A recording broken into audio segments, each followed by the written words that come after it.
Ah, Texas. Beauty, sunshine, and beaches. Lots of people in America want to move to Texas for a variety of reasons. While lots of places in Texas are truly fabulous, there's also cities in the Lone Star State that outright suck. The worst parts of Texas. You know them when you see them. They're the parts of Texas where you don't want to go. If you can help it, just look at Cameron County. The goal today is to highlight the cities in Texas that are the worst of them all. How did we do it? We measured the things most bad cities have. You know, where people are broke and where crime is sky high. We even measured the public school education levels and the weather. Let's get started. Shall we begin? Our first stop on our unfavorable journey through Texas starts in Rio Grande City, located right along the US-Mexico border just west of McAllen. What makes Rio Grande City such a lousy place to live? Not only are 1 in 7 residents out of work, but the average income level for residents here is just above the poverty line. Plus, it's a really boring, hot place to live where it can get all the way up to 108 degrees in March. Yuck. What's good about Rio Grande City? Well, since it's right on the border, you can probably find drug tunnels in town, but they might end up in your own backyard. Just down the coast from Galveston and Brazoria County is the small city of Freeport, which is in the top 10% in Texas for household vacancy rates and in the bottom 10% for income levels and public school funding. While important for the state's economy, Freeport is packed with chemical companies.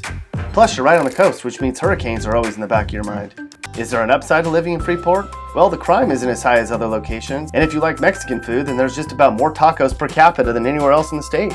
About halfway between Brownville and Rio Grande City along Interstate 2 is Weslaco, one of the worst places in the state.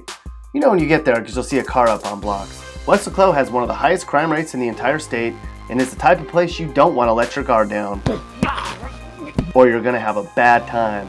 Additionally, 1 in 5 homes here is vacant and nearly 1 in 10 people are without a job. The upside of living in Weslaco? There's a state park here with lots of birds to stare at if that's your thing.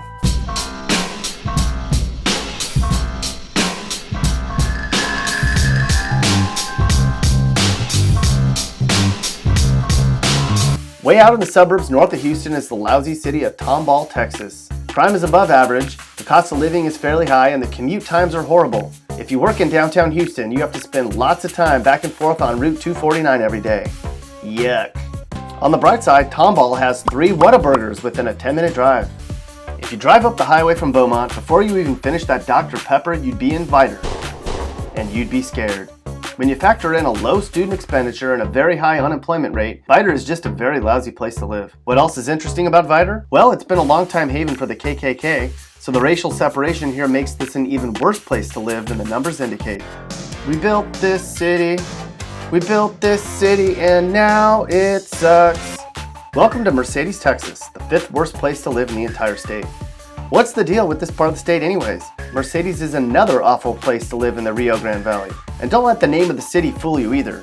This place certainly isn't luxurious. Here in Mercedes, crime is far above average, households border on the poverty line. Practically everybody on internet forums say that if you don't lock something up in Mercedes, it'll be gone by morning.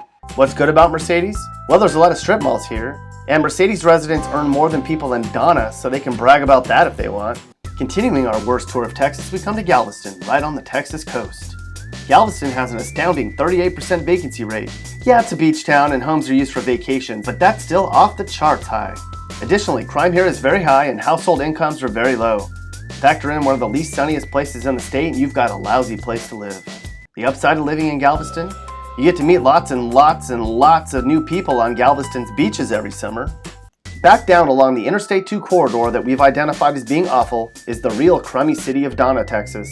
Lots of people in Donna live on the edge of poverty, and crime is just about as high as any other place in Texas. We tried to find feedback on forums from people who were moving to Donna looking for advice. Problem is, no one's moving to Donna, Texas apparently, or at least publicly admitting it.